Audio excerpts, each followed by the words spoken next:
Good morning, everyone. I think we are ready to start. Yes, Busi? Yes.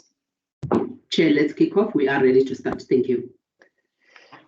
Well, let me start by welcoming everybody to this call, particularly our guests, the media practitioners who've accepted our invitation, as well as the wider BLSA membership who've joined the call in their numbers. My name is Nonkululeko Nyembezi. I am the BLSA chairman, and Busi is on the call, as well as Stuart Theobald, and we will host the call for the purposes of both presenting a summary of the findings, as well as hosting the Q&A session a bit later on. But by way of just introducing the topic, you would all be aware that over the last 60 years, organized business, particularly the BLSA, in this instance, has worked assiduously together with government and other social partners to contribute to economic growth in South Africa in a way that supports both the private and the public sectors. Infrastructure development has been always a very, very important topic, because without that, government can't deliver services and businesses simply cannot operate the businesses, whether they're large or small. Quality infrastructure, economic infrastructure in particular, is an important element of how business is conducted. This is so important that when government, business, and labor in the immediate aftermath of COVID-19 got together to imagine what an economic recovery plan could look like, infrastructure development was one of the top 3 levers that could be pulled and was viewed as crucial. Reflecting on the journey that we have traversed together. Yes, well, this is part of the joys of virtual meetings. I'm afraid we all have to be extremely patient and gentle with one another. But the point I was trying to make just now was that in our economic recovery and growth plan, infrastructure development was seen as quite a crucial lever that could be pulled in how we pull ourselves post-pandemic into a higher growth trajectory. And this is not unique to South Africa by any means. You have seen infrastructure being elevated to the top of the priority list right across the globe, and in America in particular. Now, South Africa's infrastructure deficits are very well known, very well recorded. We will not rehash them at this point. I think the energy one is in front of everybody and is perhaps the most obvious one. And it's not just the generation infrastructure that is problematic, but it's right across the chain all the way to distribution. But there are others. There are ports, there are roads, there's all kinds of infrastructure, PRASA being a case in point, that we just want to start to focus on and show how those, A, contribute to hindering the kind of economic growth rate that we seek, and how those, in fact, can be addressed. Now, you may be pondering, and we certainly did, why it is that infrastructure has been recognized for a long, long time as a crucial pillar. And in fact, when President Ramaphosa took office, that was one of the very first things that he pronounced on and did, and started to convene, using his convening power, infrastructure development big symposia and conferences, and yet nothing was shifting, or at least nothing tangibly that had an impact was shifting. So part of what BLSA sought to try and understand was why it was that, even though we had a president who understood the role of the private sector in getting this agenda addressed, and why everybody thought we should be doing something like that, actually just nothing was fundamentally taking place, neither in actually the economic side, nor indeed on the social side, even as we understood we needed more hospitals, we needed more schools, and this we even talking before the epidemic. We didn't want to move forward on such an important topic without a very solid factual matrix, which is what the Intellidex report seeks to address, is to be sure that we are evidence-based in the way that we understand where the challenges are, where the blockages are, the binding constraint, the regulatory framework that needs to either change or be tweaked in order to support this very important topic. And this is what Stuart will take the meeting through in just a little while. But it's important for BLSA and for organized business, broadly defined, not only to come and present the public with a set of problems and issues and challenges, but to start to think where we could most use business capacity to lean into the topic, to start moving the needle a little bit in the direction that helps all of us, not just the public, but the private sector as well, in what we seek to achieve in South Africa. We, of course, on the business side, also come with extensive experience in infrastructure development of our own, because business does, in fact, deliver some heavy-duty projects of scale on its own. Therefore, there is significant capacity, skills, and expertise in the business sector that could be mobilized to assist on the public sector side as well in just project preparation. We all know that one of the biggest reasons cited by investors in terms of why private sector monies aren't being deployed at scale in this area is a lack of a robust, prepared, investment-ready project pipeline that people can assess and make sure that from a risk appetite perspective, it suits their own risk appetite and also would address their risk-adjusted return requirements. So in doing what we're doing today is trying to see how we can leverage that in order, again, to just expand the rate at which infrastructure development in South Africa can take place. The report that Stuart will just summarize for you will be made available. It's actually being released today, and we're going to be posting the link in the chat box for you to access, and I think that's happening as we speak. And clearly, we are all available to do the Q&A as soon as the formal part of it is complete. But it now is just for me to hand over to Stuart Theobald to take us through the summary of the findings. Stuart, over to you. Thank you very much, Nku, and good morning to everybody.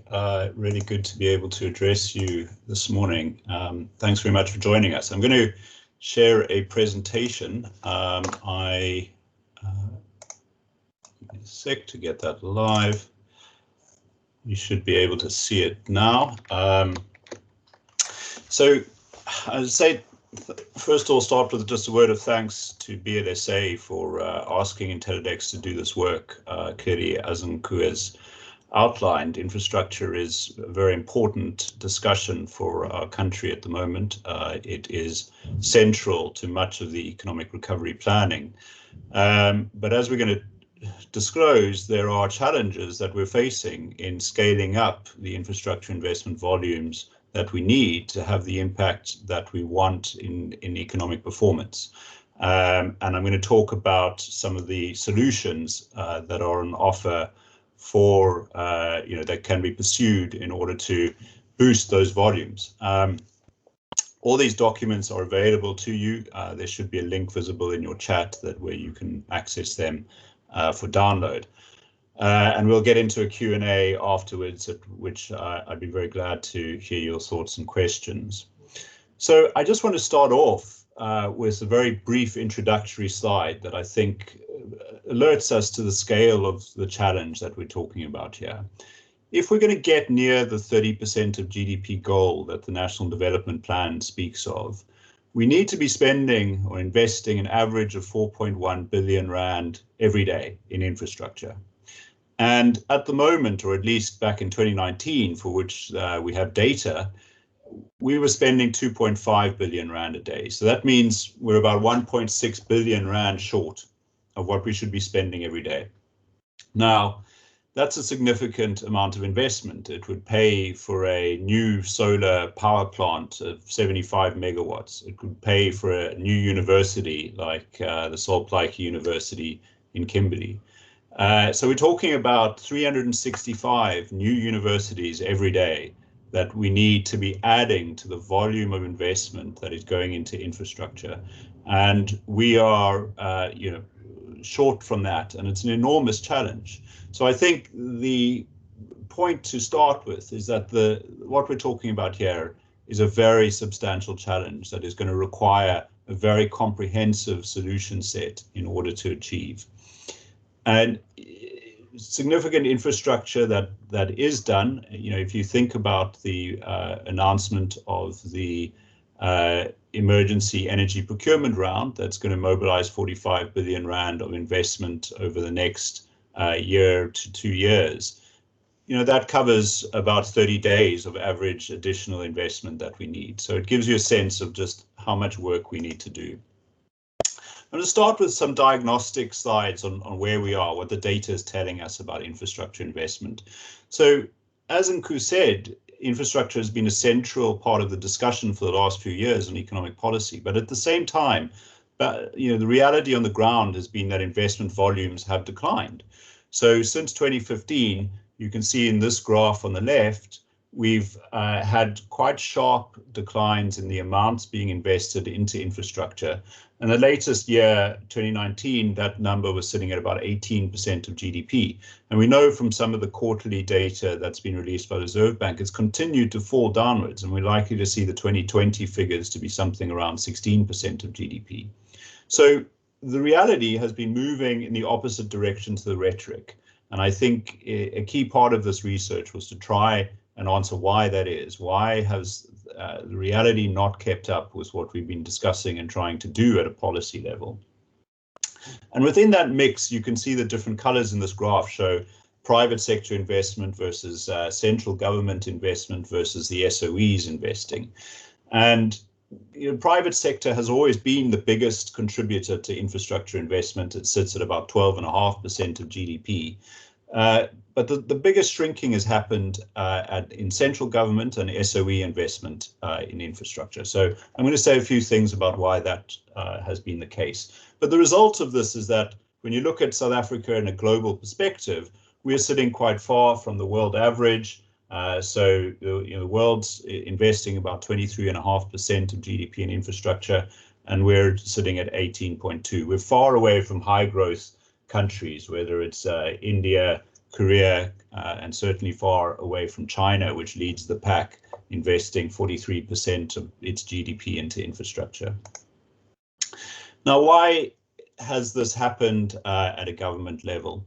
So one of the answers is the fiscal crisis facing government. So we're well aware that levels of national debt have been climbing, and you can see when you look at the revenue and expenditure trends that started to climb in 2008, following the financial crisis, when revenue in the form of tax collection took a sharp dip, but expenditure continued its trajectory upwards. And as a result, we've accumulated debt to fund that gap every year since, to the point where we've now had to take significant interventions to try and deal with it. Of course, COVID-19 has exacerbated this dramatically in the latest year.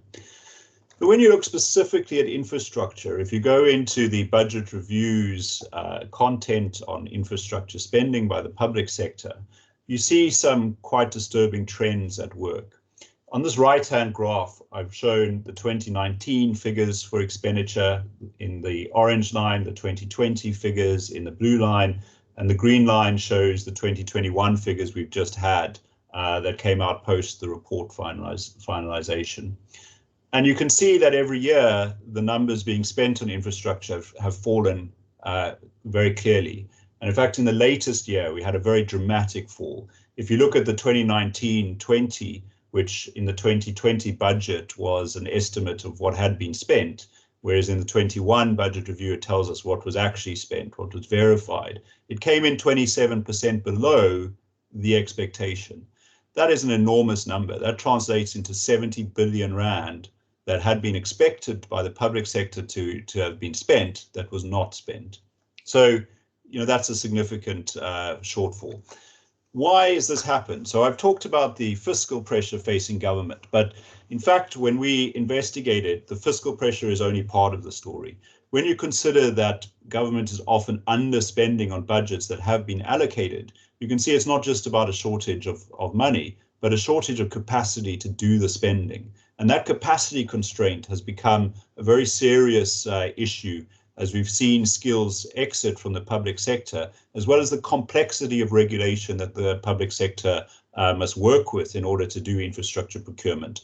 So there is a complex framework that infrastructure procurement must follow in terms of the Public Finance Management Act and the Municipal Finance Management Act. That was revised in 2019. And these frameworks exist in order to control and ensure that infrastructure spending is done right, to prevent the risk of graft and wasteful expenditure. But as a result, these frameworks are complex and require significant skills in order to navigate. So at the same time as you've had increasing complexity, you've had decreasing capacity, and the result is a dramatic decline in spending on infrastructure by government. It's most clear at local government level, so at municipal level. We've seen, that the municipalities should be responsible for about 25% of public sector investment, and the shortfalls there have been 40 to 50%. It's also been clear at provincial level and also in SOEs. Now, what is happening at SOEs? The way our government works is that central government tends to spend on social infrastructure. So that infrastructure like education, healthcare, and so on, that's really important for the quality of life of the citizens. And economic infrastructure is a reserve generally of the state-owned enterprises, so energy, transport infrastructure, and so on. And that's because the state-owned enterprises are positioned to be able to fund that infrastructure investment themselves. So they can raise debt and then service that debt out of the revenue collected from that infrastructure. So typically, say an Eskom can build a power station and through the tariffs it charges, service the capital required to do that construction. And similar for Transnet and PRASA and Sanral and so on. But when we look at what's happened to the SOEs, you see really a story of the decay of balance sheets and the ability to start that infrastructure process by borrowing the capital in order to do the investment. So Eskom is the most obvious case. It slipped into sub-investment grade back in 2015 and has fallen dramatically since then from a rating agency perspective. And Eskom, as a result, has found it almost impossible to raise capital in the funding markets to fund investment. And this decay of its balance sheet has been both because of very high capital expenditure, but also because of declining operating cash flows as a result of load shedding and maintenance and so on. Eskom's the most extreme example, but Transnet, Sanral, TCTA, and other big infrastructure spending SOEs are also sub-investment grade, also struggle to access capital markets to raise the funding needed to do the investment and then to be able to use that infrastructure to generate user fees. So in the economic infrastructure side, we've had the significant decline. And if you look at what we saw in the 2021 budget in terms of spending by SOEs, if you look at that 2019-20 year, you can see that SOEs spent about half of what had been expected them to spend a year ago. And we've seen big revisions downwards in what SOEs are meant to be spending on infrastructure. So you're seeing the story on the public sector side, very significant shortfalls on infrastructure spending by central government, as well as significant shortfalls by SOEs. But there's also a story to talk about in the private sector. We saw in the graph earlier that private sector investment has pretty much been trending sideways, and that's been the case for probably the last 10 years.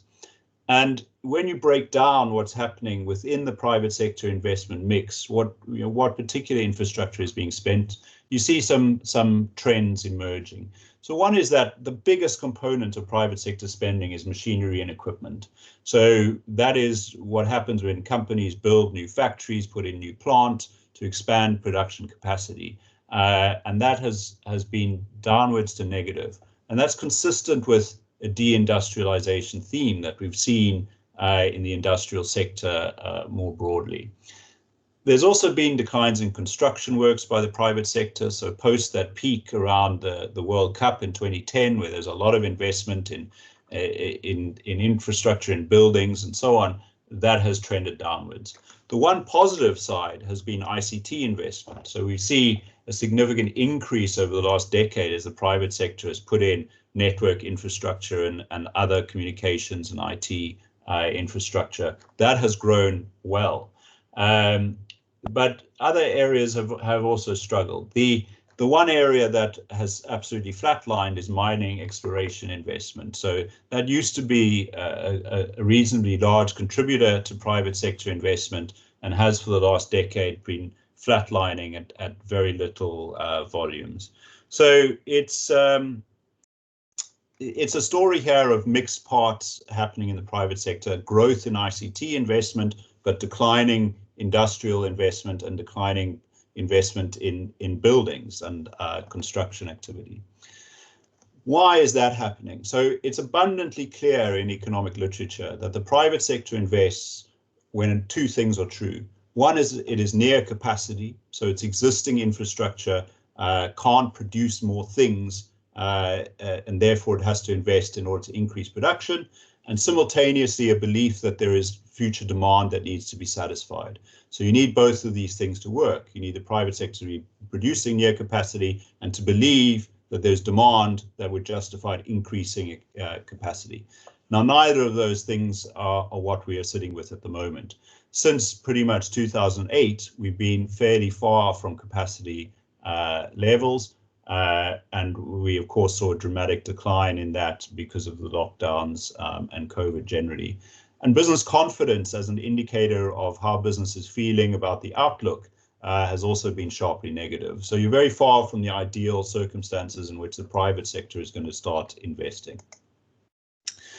I want to talk a little bit about PPPs, and I'm in the solutions discussion. I'm going to say a few things about PPPs. We had a sort of strong era of PPPs leading up to sort of 2010, 2011, when there were quite significant amounts being spent on PPPs. And at that stage, we had various toll roads. There were PPPs around office accommodation, around the Gautrain, and so on. But since then, we've had a fairly flat to sideways trend on PPP investment. And indeed, we haven't had a new PPP registered in terms of the National Treasury's PPP unit framework since 2017. There are ones that were registered before then that are still in progress and being built and so on, but we haven't had new ones entering the system. Despite all of the rhetoric about mobilizing private sector investment, the reality is that projects have not entered the starting line, crossed the starting line towards private sector investment and private sector input. And that's a concern. What has been going on here? In our research, a key problem is that the PPP framework itself is complex and burdensome. It requires major work to be done on feasibilities, no matter the size of the project. So whether you're talking about a large-scale multi-billion rand project like the Gautrain or a very small wastewater treatment plant in a small town, it's exactly the same process. And that complexity has been a major barrier to the public sector starting the process of mobilizing PPPs. Prior to 2010, you had a lot of political momentum driving PPP origination. So it came from the Minister of Finance at the time through to the presidency. There was a lot of focus on getting the public sector into using PPPs as a mechanism to deliver infrastructure, and that focus has not been the case more recently. So PPPs have really not been used as much as they could have. One of the points to make that PPPs also depend on the state balance sheet as well. So often there is a guarantee that government issues in order for PPPs to be fundable. So it can be a guarantee, for instance, in the IPP program, in the renewable energy program, government guarantees that Eskom will meet its obligations to pay for the energy that's produced by those projects. And that creates contingent liabilities for the government balance sheet. And the weaker the national balance sheet is, the more difficult it is to use those contingent liabilities. And you can see on this graph on the left that the REAP program has contributed to a dramatic expansion of contingent liabilities for the government. But contingent liabilities are not created equally. A guarantee on a loan taken by SAA, for example, is a contingent liability. And in SAA's case, you know that that contingent liability is almost 100% likely to be called on because SAA doesn't have the prospect of generating the cash flows to service that liability. But in the REAP case, it's a very low probability that central government is going to have to stand in to meet the obligations of Eskom in terms of the power purchase agreement. So contingent liabilities are not created equal, and low probability contingent liabilities are much less of a problem than contingent liabilities that are in fact pretty much real liabilities. So in summary, in the diagnostic, when you look at all of the major ways that infrastructure investment happens, there are blockages in each of them. So on budget public sector investment, the kind that should be paying for schools, roads and hospitals, that has declined over the last 5 years from 3.5% of GDP to 2.7% of GDP, and driven really by capacity constraint, by skill shortages, and a complex regulatory environment that has to be operated in, as well as, of course, the fiscal constraints of government, because when capacity can't deliver the infrastructure, what we're seeing happening is government pulling back those budgets to meet other obligations. So we're sort of losing the budgets that can't be spent. So it makes it harder to solve the problem. It's not just a question of resolving the capacity because the budgets are disappearing at the same time. In the SOE side, we're seeing the credit ratings problem SOEs face. They can't raise debt. We've seen a sharp decline of spending of investment by SOEs from 3.8% to 2.6% of GDP.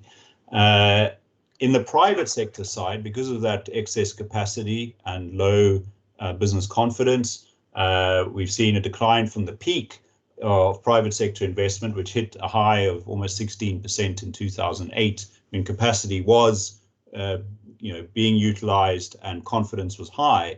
And since 2010, we've been sort of flatlined. And in PPPs, we have a complex regulatory process that has a heavy burden on actually using PPP structures.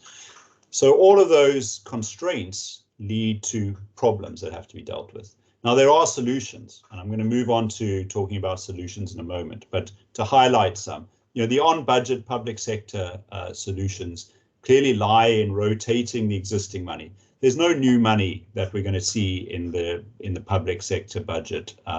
You've just got to spend existing money better, and we can rotate out of consumption spending into infrastructure, which is what National Treasury has highlighted it intends to do.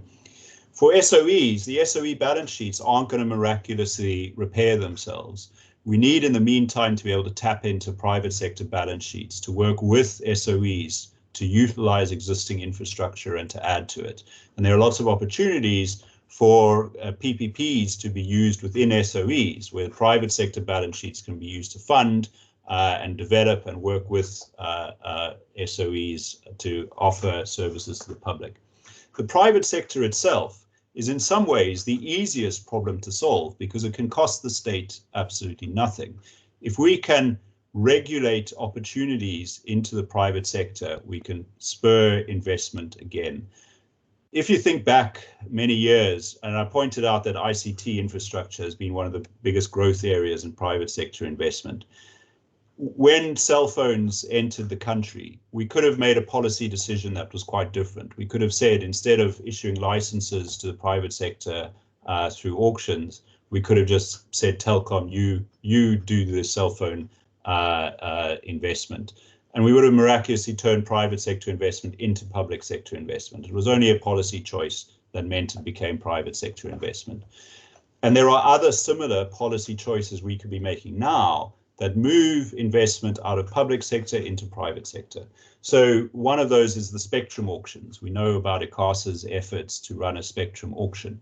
If we could get that right, it would immediately unleash a lot of investment in further network infrastructure. Another area is mining. We heard the information given to Parliament last month on over 5,000 mining rights applications that are backlogged in the DMRE.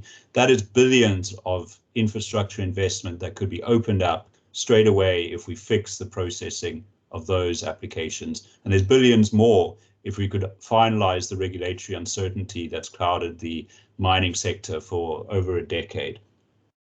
In PPPs, what we need to do is rebuild the pipeline of PPPs. And to do that, we need a purpose-built PPP framework that properly fits our environment, fits the capacity and skills that we have, and is risk calibrated. So we're not using a complex, difficult process to deal with relatively simple infrastructure projects. And also we build appropriate standardized processes for certain kinds of infrastructure, like water, bulk water can use the same kinds of models over and over again, and we're not starting from scratch in each case. So this is about facing up to these binding constraints. There aren't miracle ways around them. These are complex, and we need to confront them and deal with them, and not not skirt what the real problems are. So let me go into some just thoughts on where we need to get things right. The number one problem is about maximizing value for money. And I want to really emphasize that infrastructure is not important in its own right. We could call infrastructure, build it and allow it to fall into decay, and that would achieve nothing. Infrastructure is important because of the economic activity it supports. And we need to think about infrastructure over its lifetime. We need a plan for the maintenance. When we start a project, whether it's a 20-year up to 50 years of lifespan, we have to understand what that maintenance cost is, and it needs to be part of the budgeting upfront. Simultaneously, we need to understand the impact of that infrastructure, whether it's social infrastructure or economic infrastructure. We need to understand what returns it's going to generate for us. Returns in the form of social services to ordinary South Africans, or returns in terms of economic activity that infrastructure spurs and drives. And when we look at projects, we need to do the cost benefit analysis, and we need to choose those projects that maximize the returns overall. And returns can be defined in different ways, I'll say in a moment. It's not only about the economic or financial returns of infrastructure. But this lifetime planning around infrastructure is really important. At the moment, too often in the public sector, you have a run to failure approach. So you put in infrastructure, you run it, and when it collapses, you come in and try and fix it. We're not planning for routine maintenance, and that's much more expensive. By the time infrastructure has failed, it's a much more difficult and complex task to resuscitate it. And that's what we're seeing across the energy sector at the moment, is missed previous routine maintenance now costs us a lot more and is much more difficult to deal with. So that proper planning has to happen right from the outset, and we need to be focused on maximizing the value for money of infrastructure and choosing those projects and allocating our scarce resources where we have the greatest impact. But it's not just about money those returns are not money on their own. There are competing priorities. In any infrastructure procurement, we try and deal with a number of public policy objectives. So, of course, there's cost. We want infrastructure to be done efficiently and low cost. But we also want it to be quality. We also wanted to be able to support the volumes of activity, to be able to fully used by large numbers. We wanted to be done quickly. We also wanted to achieve socio-economic objectives too. We wanted to create jobs. We wanted to achieve transformation and Black empowerment. We wanted to support inclusive growth. Those kinds of objectives have to be balanced against each other. It's a moving picture on how we decide to procure things against how we trade off each of these objectives. But we've got to get the balance right, and we've got to do it explicitly and upfront and talk about how we trade off these different objectives. But once we do decide how to trade off these different objectives, we then must be rigorous about ensuring that our procurement strategy maximizes the outcomes on each of these legs. And that requires very careful thinking about precisely how it is we do procurement. Now, as it stands in the public sector, procurement is done through the PFMA framework, and that requires a preliminary minor step that says, let's just think for a moment about the best way to do this procurement. If you do procurement through a PPP in terms of Regulation 16 of the PFMA, you find a different world. You then have to do an extremely rigorous viability assessment in which you compare the PPP approach to a normal on-budget public sector approach. And you've got to weigh these two against each other in quite a lot of detail. But if you start with the public sector, there's no requirement to weigh that approach against using a PPP. And that disequilibrium in how we procure infrastructure is part of the problem and why we haven't seen PPPs being used, and therefore we haven't seen the private sector involved in public infrastructure as much as it could be. So what are the interventions we need here? So in the public sector side, the policy objective should be, how do we get local government and provinces doing procurement more efficiently? Much of the conversation has been very much driven top down. So how do we, as centralized, as a central body, do infrastructure? But the reality on the ground is that it's in little towns where infrastructure needs are most obvious. And in a democratic system, being close to those citizens and understanding their needs is important.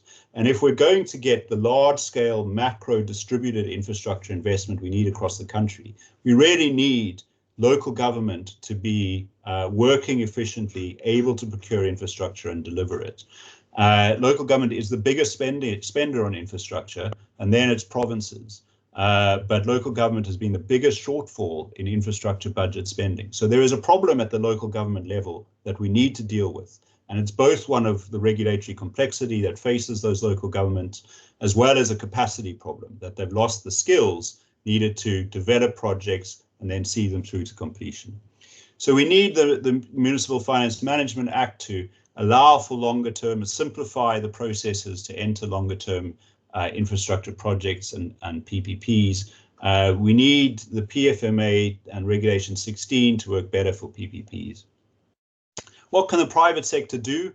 There is very important work being done at the moment through TAMDEV to support capacity. So, highly experienced retirees, engineers, project finance people, and others have been brought out of retirement, funded by the private sector to fill in certain state capacity gaps. And that's the kind of important role and support the private sector can play. But there's also work the private sector could do to support the feasibility studies and making the value for money case to the public sector to say this is where value for money can best be achieved and delivered, these kinds of infrastructure projects, and doing the kind of detailed studies that are needed to evaluate different infrastructure decisions. SOEs, what we need as a policy objective is for SOEs to be able to crowd in private sector balance sheets into their own activities. Now, there is existing policy to support this. For instance, the corporatization of the Ports Authority is existing policy and has been there for many years, but hasn't happened.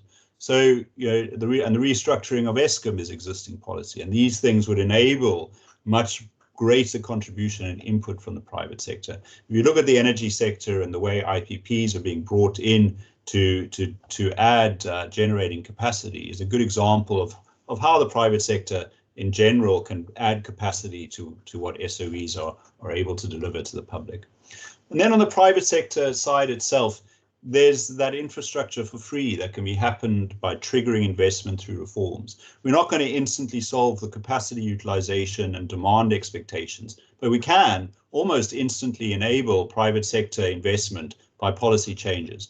For instance, allowing embedded generation, allowing companies to invest in their own electricity generation for their own needs could immediately unleash investment by companies, and by allowing them to do that up to 50 megawatts is one option. You are unleashing billions of investment as a simple example of how the private sector can be driven.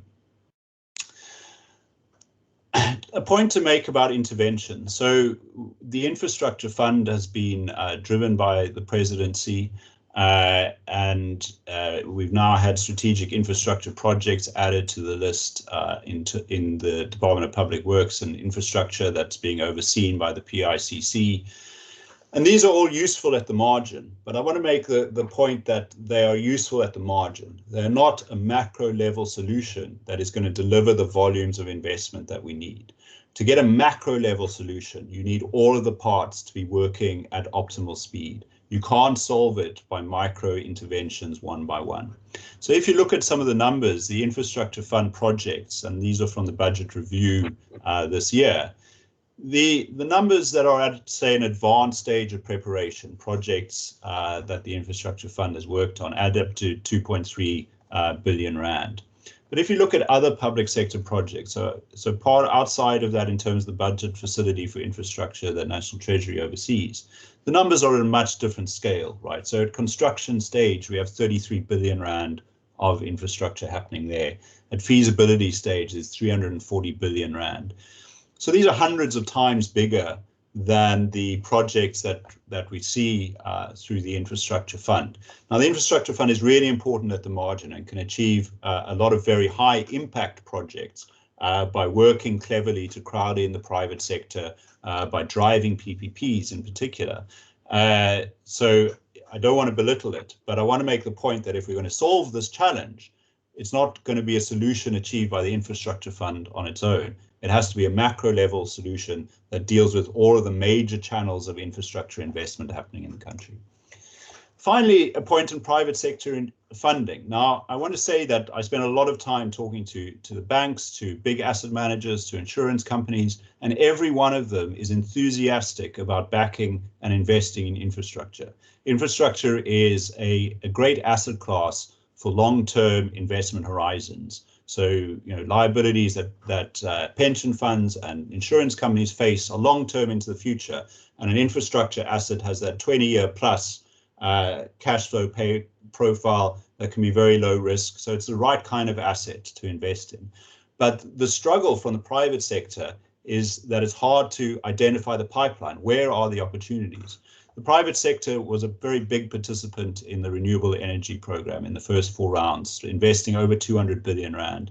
The next few rounds of the renewable energy program could raise amounts of money approaching those as well. So the private sector has been there, but that's been a narrow field where it's been able to invest. It's much more difficult, for instance, to invest in bulk water infrastructure or rail or ports and so on, even though there is significant appetite to do those. And when the challenge is that these projects need to come to the private sector in the right way. They need to be packaged and delivered as bankable projects where you can say, here's the cash flow outflow from this investment, and this is how it fits your risk appetite. I think it's really important to understand the needs of the private sector. Not every investor is going to suit infrastructure. Some investors are very different in their risk profile, but different stages of infrastructure investment will attract different kinds of investors. And however you build a project needs to fit that. It needs to be one that can rotate investors through it as it goes through different stages of risk. A project at the start is high risk. When you're constructing it, things can go wrong. There's lots of potential issues. But in the longer run, they have very low risk profile. Once an energy plant is up and running, has proven the capacity, all the equipment is working, and it's a question of maintaining and delivering, it's a very low risk investment. And you need to match those risk features to the risk appetites of investors.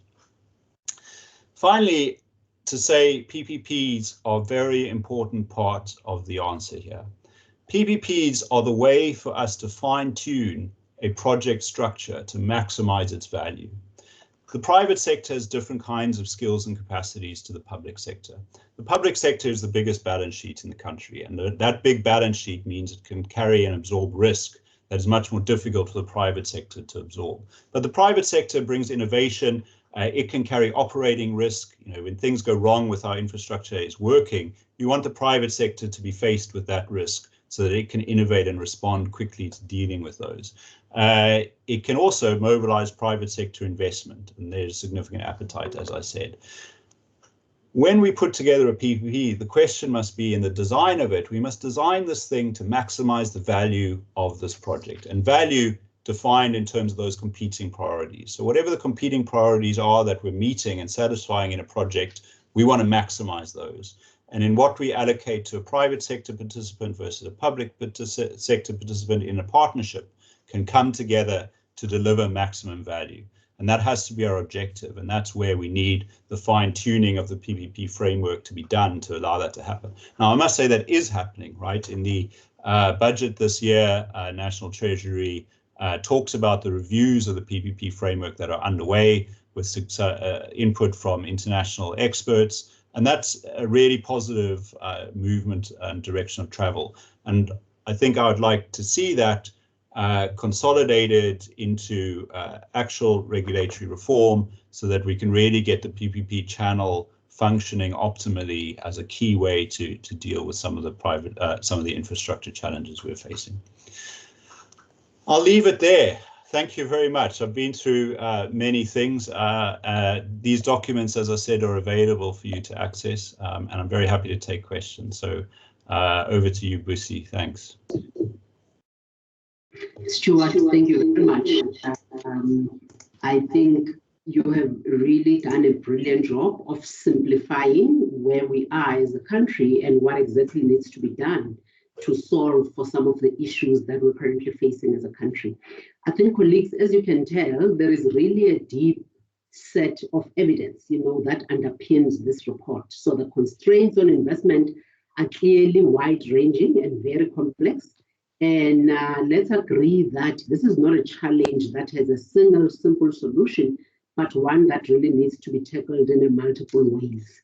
So as Stuart highlighted, we need to boost investment levels by an average of 1.6 billion rands a day, and that just gives an indication of the scale and of how much, we need to be focusing, from an infrastructure perspective.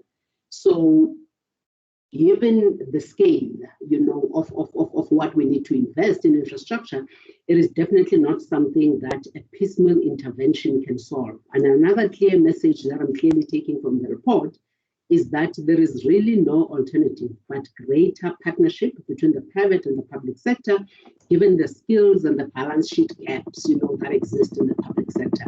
And Stuart has mentioned this. I want to reiterate it. Business across the country has a very clear willingness to dive in and tackle the challenges in getting infrastructure in place. Many of them feel frustrated of not being able to expand because of existing constraints, be it on the bulk water front, be it on the access to transport links, be it on the electricity front. And I think we really see firsthand how a lack of infrastructure constraints and the growth that is actually not happening on that front, and if we were to unlock some of the issues that we're confronting from that perspective, I'm sure all of us can see some of the investment that we could be getting right, and the volumes that can get going into the country. So I think I'm now going to take questions from the media. I see Ramsey already has his hand up. And I think before I take you, Ramsey, and a few other hands, can I just use my prerogative and start off with a question of my own? And Stuart, I'm really struck by the findings in the report, especially around the decline in investment volumes over the past few years, particularly by the public sector. Yet at the same time, we have had the creation of the infrastructure fund, and several investment conferences with private sector companies of increased investment. This indicates a clear disconnect between the rhetoric and the reality on the ground. And I think my question is one of really trying to understand why that is. But I think before you answer that, Stuart, I've noted Ramsey's hand. And I think before a person poses a question, can I just request that you please introduce yourself and the media house that you represent so that we know who we are talking to. So I think, Ramsey, I've already noted you, and then followed by Chris Yelland, as well as William Home. And then that will be the first set of questions that we take. And then Stuart, you can probably maybe just answer those. Thank you very much. Ramsey, over to you. Thank you, Busi. Thank you, Stuart, for such an insightful report, quite revealing, as Busi has said. My questions are mainly of interest. What is the split in spend on public sector infrastructure between new build and maintenance? That's the first question. The second one, given the trajectory that ICT is seeing now on the growth path, what is its contribution to the GDP currently? And my last question would be, on the ICT infrastructure side, what is the capacity required for future growth, both socially and industrially, to meet future growth requirements for the economy to be stimulated? Thank you. Thank you very much, Ramsey. Ramsey is from MTN. He didn't identify himself. But then Chris Yelland, you are next, and then William Horn. Thank you very much in that order. My apology, man. That's fine, Ramsey. Thank you very much, Pusitue, and thank you to Stuart for a really interesting and insightful presentation on infrastructure spend. Just to ask a question on electricity or generation capacity infrastructure spend. It seems to me that DMRE is intent on procuring the highest cost options for generation capacity instead of the least cost. Just to give you one example of the latest procurement of power ships, which makes up 2/3 of the risk mitigation IPP program. I mean, the tariff that has been quoted is around about R1.50 per kilowatt hour, but 2/3 of that is indexed to the international US dollar price of gas and the US dollar to rand exchange rate. And therefore represents a massive risk to customers going forward. For the next 20 years, this indexing takes place. Whereas the renewable energy and battery storage options, which are coming in at a very similar price today, at R1.50, R1.60 per kilowatt hour on that bidding process, are fixed prices in real terms for the next 20 years. Now, which would you prefer? Would you prefer R1.50 fixed in real terms for 20 years? Or would you prefer R1.50 today's price indexed to the US dollar rate of exchange and the international US dollar price of gas on 2/3 of that rate, of that tariff of R1.50? It seems to me an absolute no-brainer. Yet the DMRE have placed 2/3 of the procurement in the hands of the most expensive solution going forward. And I ask the question, I wonder why. Thank you. Thank you very much for that question, Chris. William, over to you. Good morning, everyone. I'm William Horn from Media24. My question for Stuart is split into two parts. It's considering capacity. So firstly, you mentioned that it's not just a shortage of budget that the public sector is facing, it's a shortage of capacity. How does one start to fix that? Is that a question of too few hands, or is it a question of too few skills? Does it imply that we need to employ more people or better people? I feel like we need to just clarify that. And then on the private sector, also regarding capacity, you mentioned capacity utilization is not recovered since the financial crisis. How does one address that?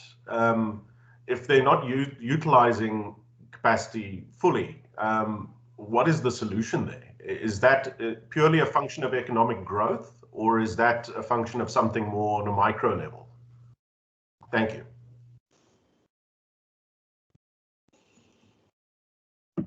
Thank you very much, William. Stuart, maybe take those 4 questions for now, and then I'll come back for a second round. Thank you. Over to you. Yeah, thanks very much for those questions. Brucey, to start with your question, why that public sector decline? I think we talked about the sort of skills exodus that has happened in the public sector, and that's happened really at every level. We talk a lot about it at national level, but at local government level, it's been quite clear. One of the stats we cite in the report that 10 years ago, 70% of registered engineers worked in the public sector, whereas now that number's under 30%. And it's a much younger, less experienced cohort of engineers. There are major metropolitan metros that have sort of one engineer working them, and many large districts that have zero. It gives you a kind of sense of it, and that speaks a bit to William's question about capacity that I'll address in a moment. But at the same time, there's been that regulatory constraint. Now, clearly during the state capture era, as we're all well aware, there was gross abuse of public budget and spending.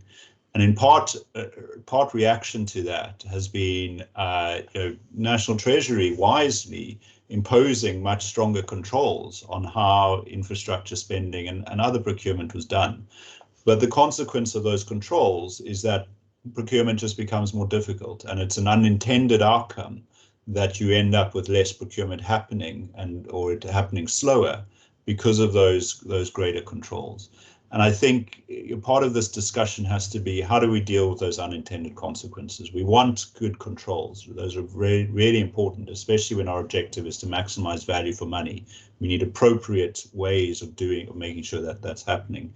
But we need to deal with the negative unintended consequences of constraining procurement.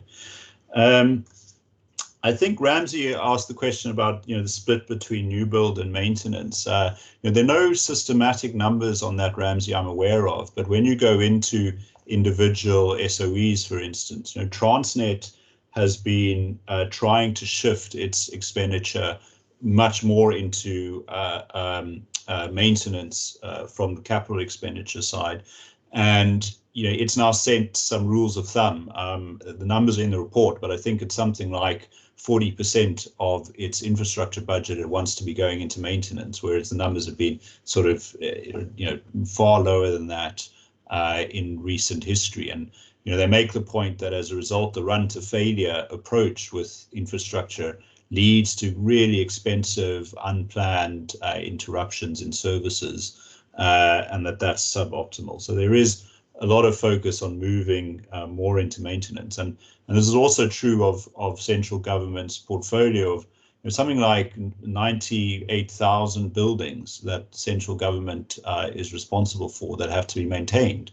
And the spending split between maintenance and capital expenditure has been wrong, and that's also changing. And Department of Public Works is working on improving that maintenance spending target.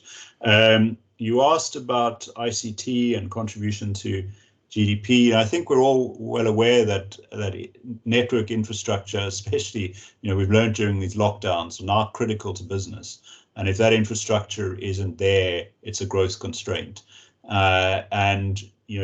Increasing broadband access as well as capacity is really important to enabling future growth. So there aren't numbers on exactly how much we need to invest, but when we are increasing capacity, we're enabling the private sector to grow in using that capacity. Chris, to your point on value for money, we make the point very clearly is really important, and being sensible about the balancing of priorities in how we do procurement. I share your frustration on energy procurement as it's happening now. The first 4 rounds of the renewable energy program, I think, were very good examples of the private sector and public sector working together well with very high levels of trust. And I think that trust is at risk in the way the risk mitigation round has been done. And some indicators in round 5, the RFP for round 5 is meant to have been issued, but from what I understand, none of the developers who have paid to receive that RFP have yet seen it. So that's not a good start for round 5 of the program. It's really important that these things are done properly. We have it in the regulations and in law that the integrated resource plan must be rational, must seek out least cost options, and we need to stick to that. And I think the public as a whole should hold people accountable for doing that. William, how do you start to fix the capacity constraints? I think it's very difficult. I think the private sector can help by filling capacity gaps where it can, but that's not the sustainable answer. We really need to, repair the civil service. Now, the president is well aware of this, and there is a very, a program underway to professionalize the civil service, to depoliticize it, to prioritize skills and bring in the right people. And that ultimately is how this has to be solved. Is we need an HR strategy that ensures that the public sector has the right people and the right skills. So I think that is the long-term strategy, and in the short term we can support public sector capacity gaps by allocating skills from the private sector. Thanks, Busi. Brilliant. Thank you very much, Stuart. I see there are a few questions that have been posed by Shamila. Shamila, in order for you to identify yourself, maybe let me ask you to pose the questions and the comments that you have made on the chat room yourself. Please, if you can just come through, Shamila.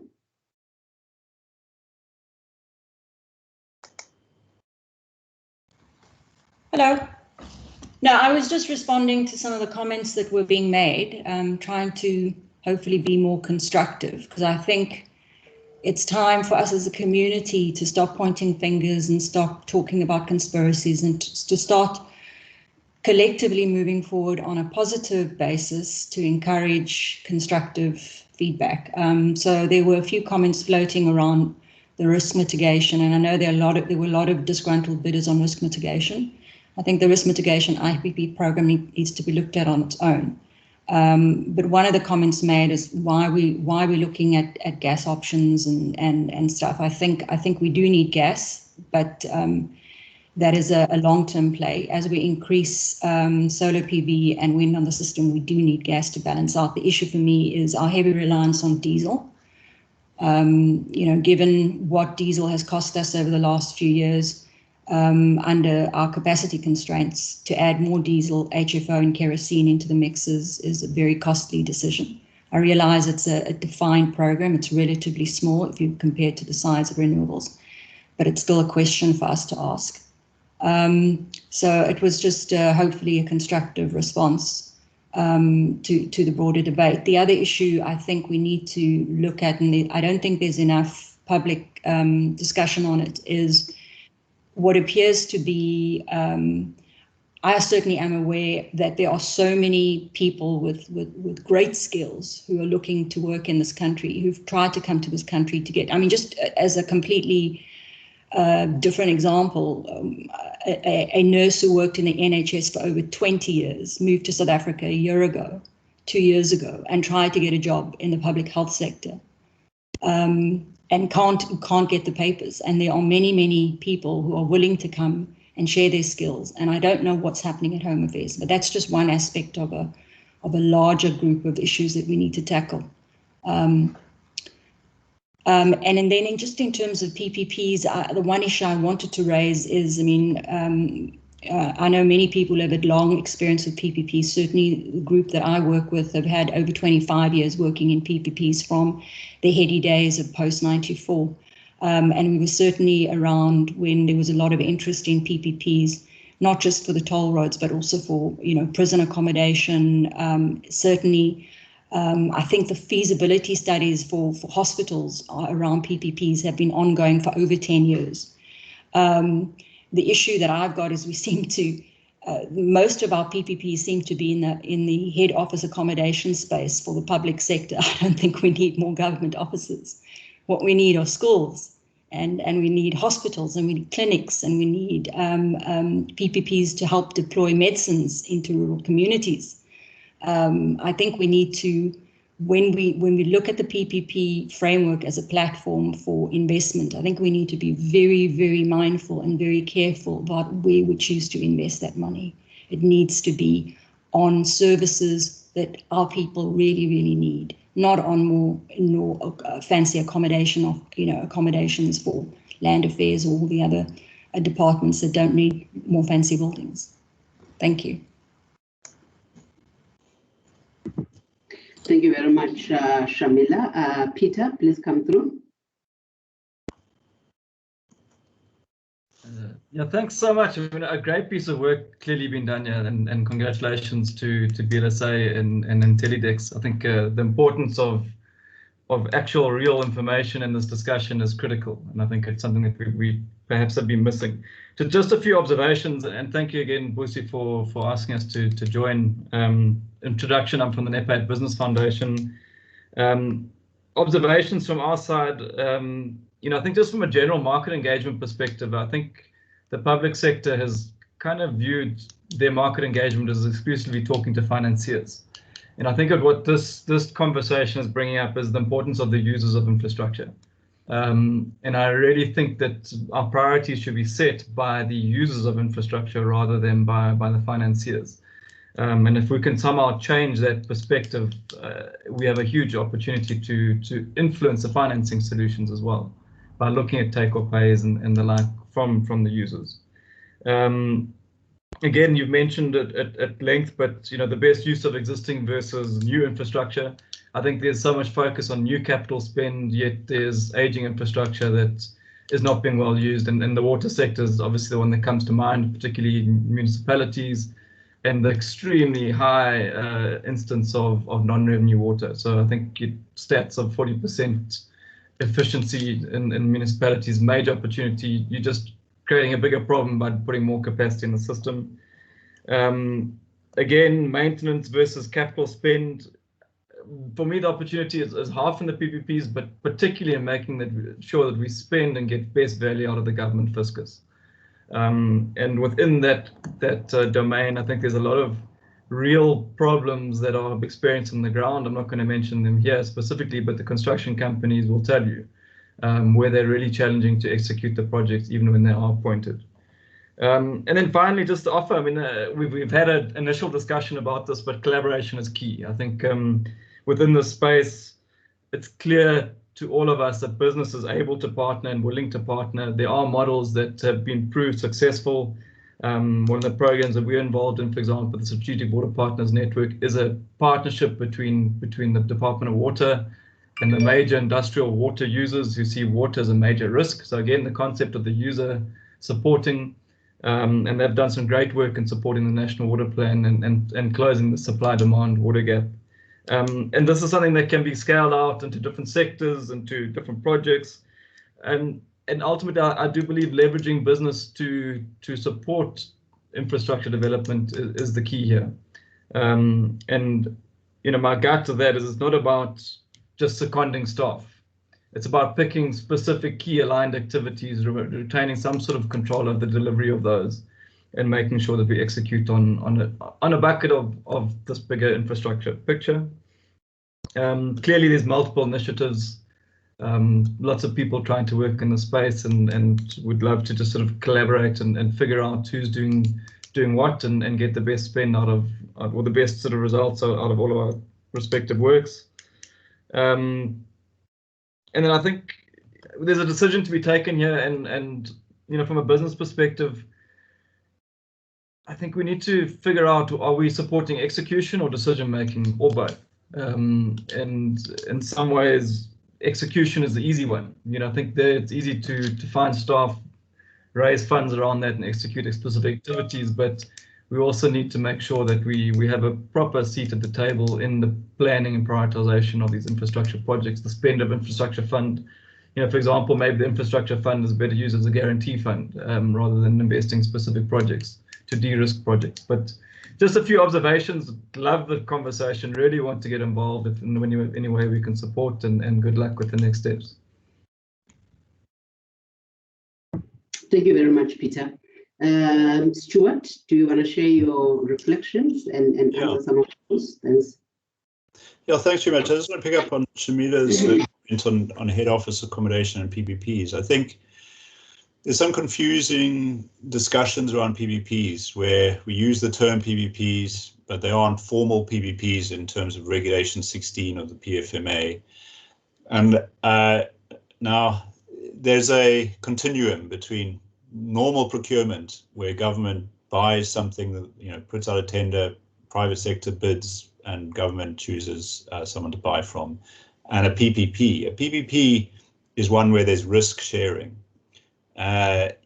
private sector takes some risk. It's not just here's your price and here's your supply.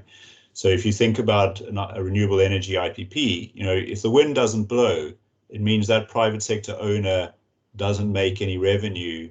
So that risk sits there with that private sector owner. But the government takes the risk that payments have to be met for energy that is supplied. So that's an example of where there's risk sharing. And I think that there are on this continuum from procurement to PPP, some examples that you can see as one or the other. Okay, office accommodation is regulation. So there are some big projects that are regulation 16 examples.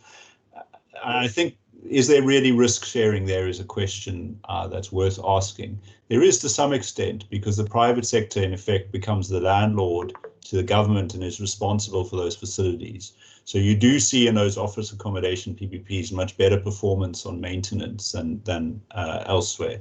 But there's a single occupant of that accommodation. Those leases effectively remove the financial risk. I think there are questions about whether these are maximized for the value that they should offer. Your point on social infrastructure is the one that I think you're really touching on, that we need hospitals, we need schools rather than office accommodation. I think those are right. But the real question is, how does the risk allocation work for those to be done effectively as a PPP? We can see in an office accommodation how it works, but how does a hospital risk allocation work? Where, in a hospital, there are PPPs, like Tygerberg is a great example. There is revenue that hospital generates, but most of your revenue comes from central government in paying for services to be provided to the public. Now, how do we get that model right? And I think there are questions there for us to get PPPs to work better for those sorts of social infrastructure services. I think, Peter, thanks very much for your comments and enthusiasm and support to the process. I just want to sort of clarify that it strikes me that I might be sounding negative about government infrastructure procurement. Let's not forget that there is still an average of 2.5 billion rand of investment being done in infrastructure in the country. A large part of which is being driven by the public sector. There are really good examples of the public sector doing infrastructure procurement. The 2 new universities that were built were done, surprising to some, done under budget and on time. Really great projects that were well managed and delivered. It's not only a story of over budget and late and so on, that when we talk about public sector procurement, and those were those were core, they weren't even PPPs, those universities. So there are lots of good examples of the public sector doing things right. And I think this conversation has to be about how do we really ramp up the volumes of getting that investment happening at a much greater scale. And I think, Peter, your indications of support are exactly the kind of thing we need to do that. Thanks, Busi. Thank you very much, Stuart.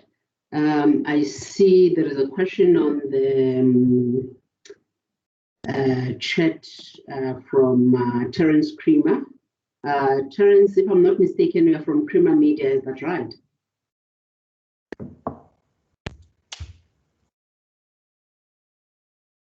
You are on mute, Terence.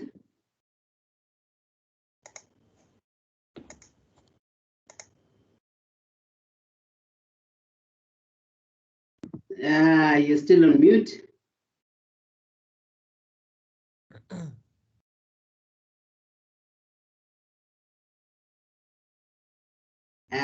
No, still not winning. Okay, I think Terence is from Creamer Media, and I think he poses a very direct question to BLSA, around, now that we have diagnosed the problems, have proposed some solutions, what is our plan of action with government on this matter?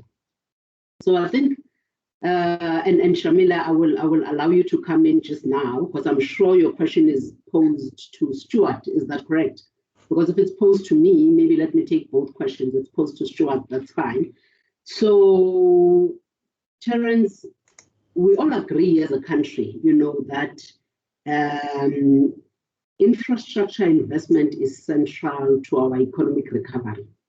And if we agree that this is central, the evidence on the ground, is not showing it, at least from a numbers perspective. We have identified the 4 mechanisms in which infrastructure investment can actually be done, as Stuart has outlined on the presentation. But from where we're sitting as business, I don't think that enough is being done to actually exploit and to give effect to the PPP model. As much as we talk about it, I don't know how much is being done on the ground to actually look at the regulatory rigidities, that exist in terms of the implementation of PPPs. And I think by releasing this report, by starting the engagement on infrastructure, we are actually indicating our willingness as the private sector to say that the private sector is ready, willing, and able to can actually partner with government on the infrastructure initiative. I know the amendments, for instance, on the PFMA and on the MFMA, we are busy with those discussions at NETLEC, as we are talking about the implementation of the Economic Recovery and Reconstruction Plan. It's high on the agenda. I think it's one of the interventions that were actually highlighted and agreed to as part of the ERRP, and that is underway.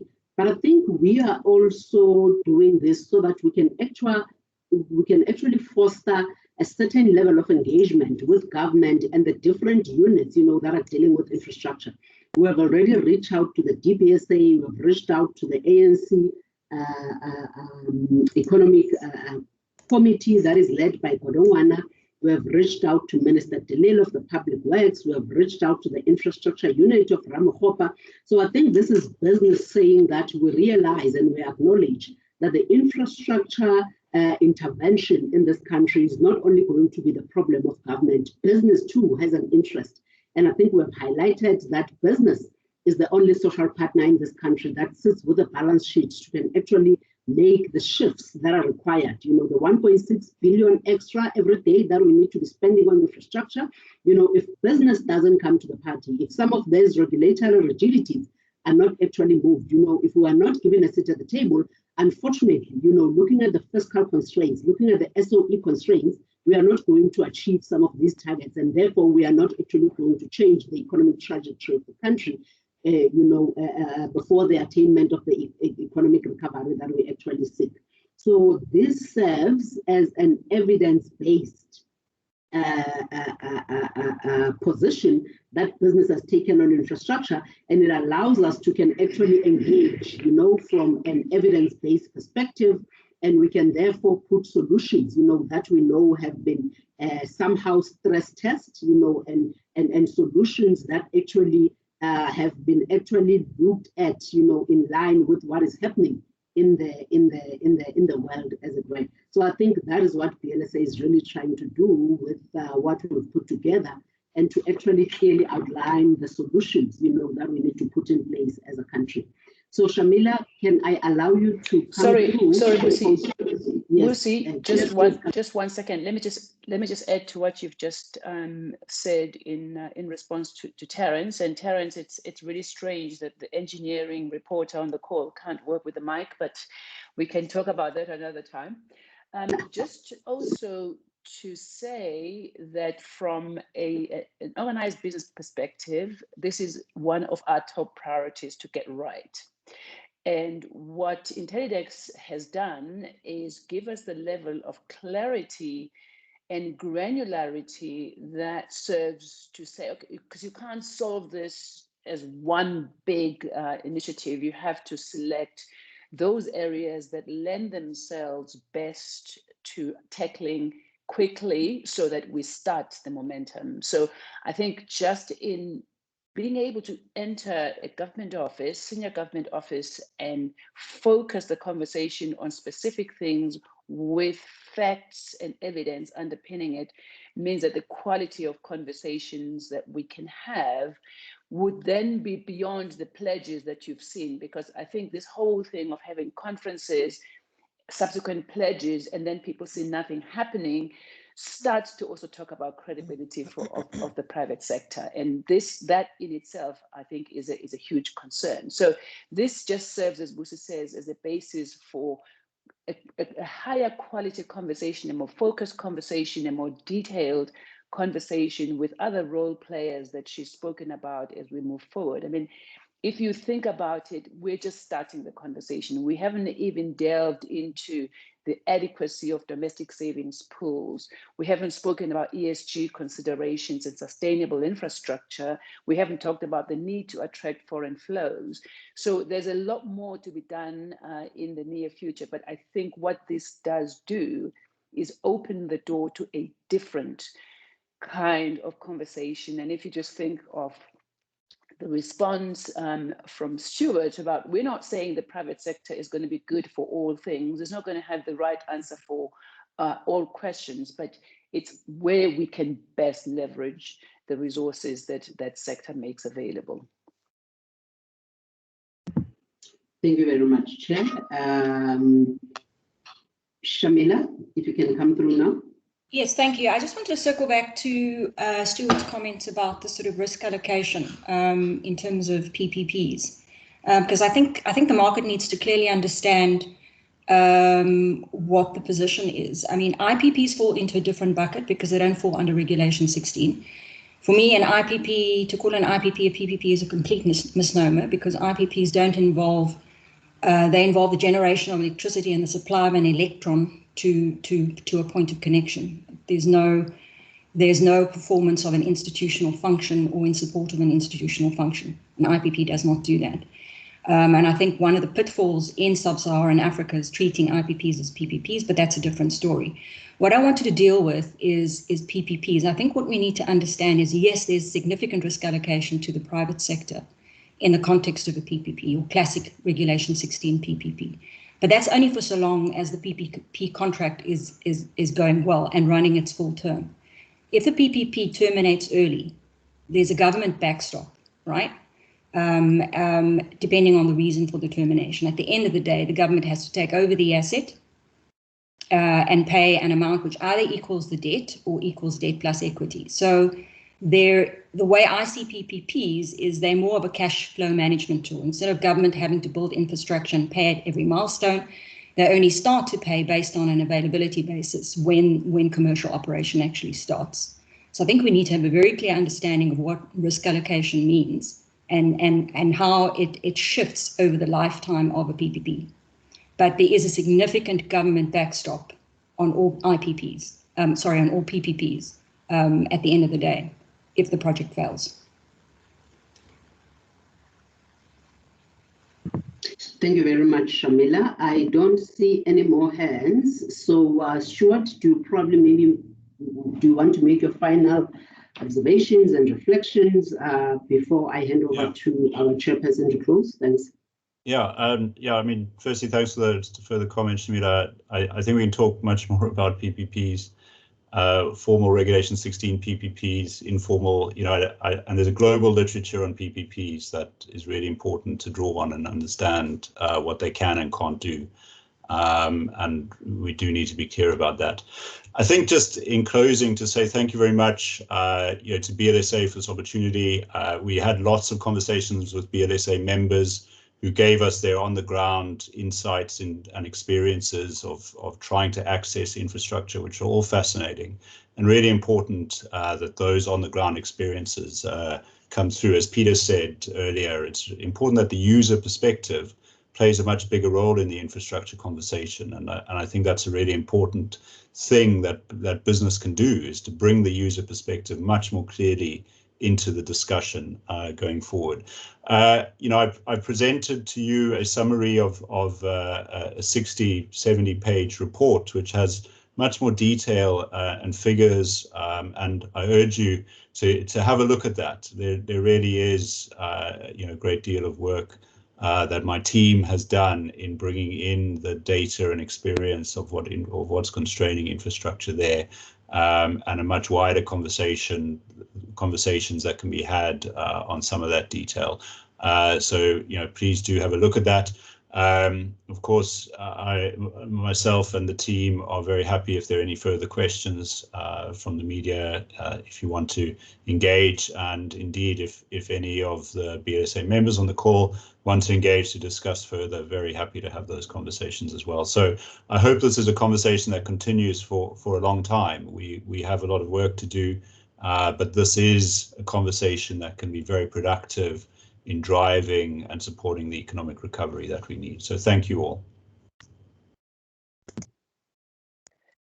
Well, I think that was very good by way of closing remarks, and therefore I don't need to add anything more other than to just be sure that we're going to be holding ourselves as the business sector accountable to this standard that over a period of time, we want to see a better engagement of private sector resources in this space. We want to see actual movement.